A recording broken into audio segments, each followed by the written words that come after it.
Nah, kita juga barusan baru mapping ya, mapping motor injeksi ya. Tuh, ini dia nih. Nih. Jadi kita di sini bukan hanya motor ini aja. Tuh.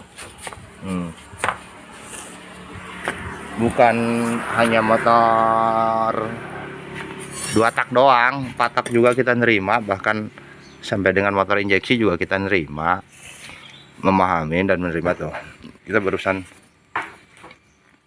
buat mappingnya. Nah, ini buat scannernya dan mappingnya. Kita bisa di sini bisa juga untuk remap dan buka limiter, tapi dengan satu catatan.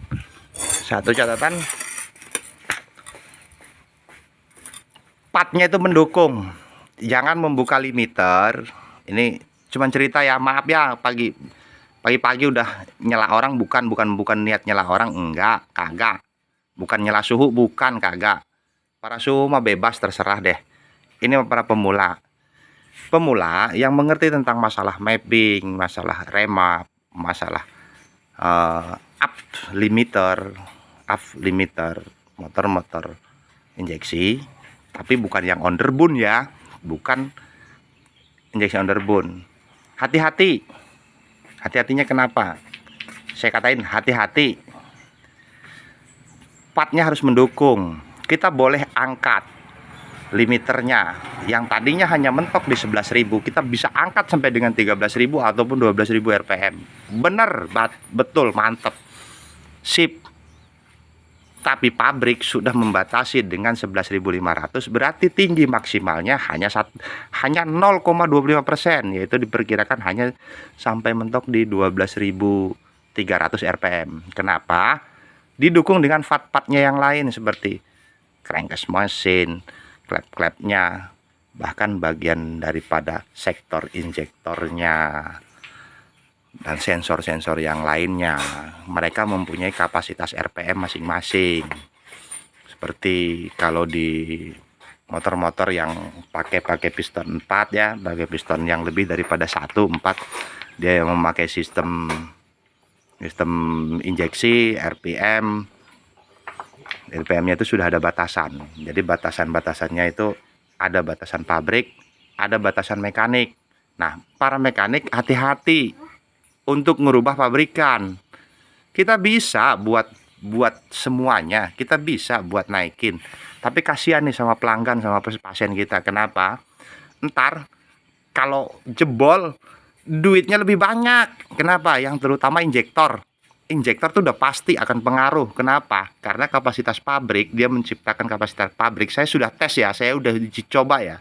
Menurut saya udah sangat-sangat pernah dan beberapa kali saya uji coba, saya tes, saya uji. Itu kemampuan injektornya hanya di 12.000. Pol mentok. Tidak bisa diotak-atik lagi. Udah, pol mentok di 12.000. Nah, ada teman-teman yang lain, para mekanik, yang para pemula, karena di 12.000 masih keluar limiternya, dinaikin lagi, di mapping lagi, nah, dibuka lagi limiternya. Yang ada apa? Injektornya kalah, sensornya kalah. Kenapa? Karena sistem motor 2 tak sudah memakai sensor-sensor yang sangat sensitif.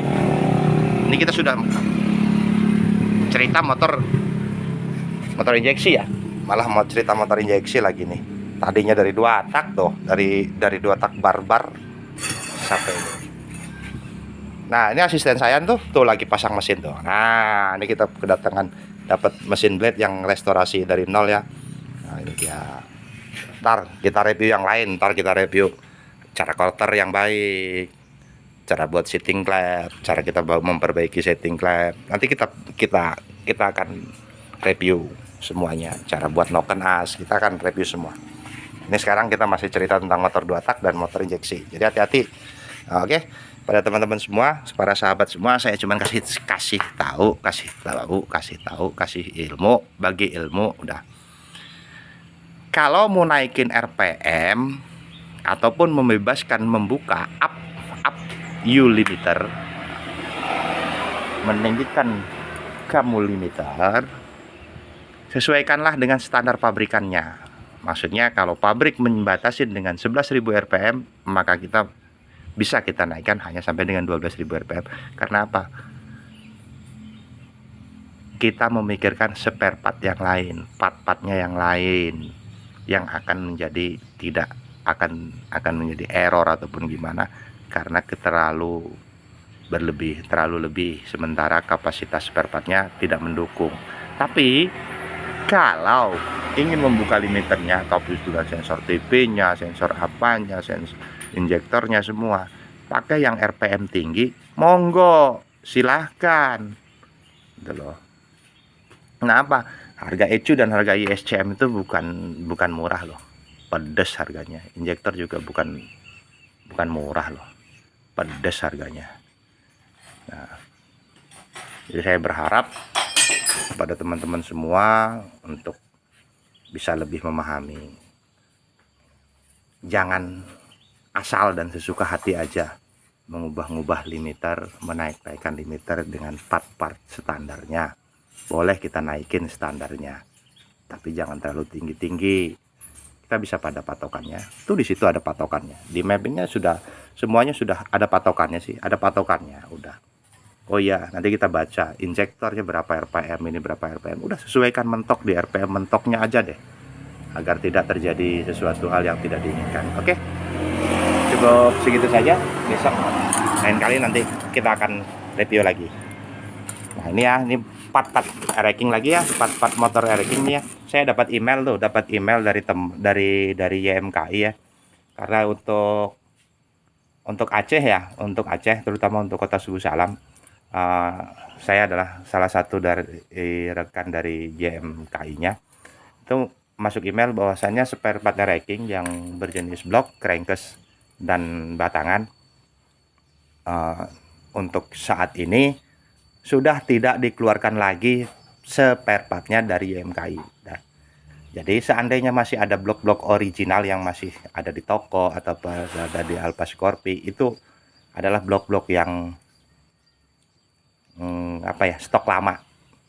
Gak apa-apa, sama-sama bagus. Tapi untuk dari mulai tahun 2020 pertengahan 2022 itu blok sudah habis, sudah tidak diproduksi lagi oleh YMKI. Jadi kalaupun ada, itu adalah original tokonya, adalah original, bukan originalnya pun buatan yang memang benar sama, masih buatan YMKI, cuman mungkin itu adalah stok lama yang belum laku, belum dibeli sama pelanggan. Jadi oke, sahabat semua, cukup segini dulu deh ya review masalah ininya. Ntar kita review lagi yang lain-lainnya. Oke, assalamualaikum warahmatullahi wabarakatuh.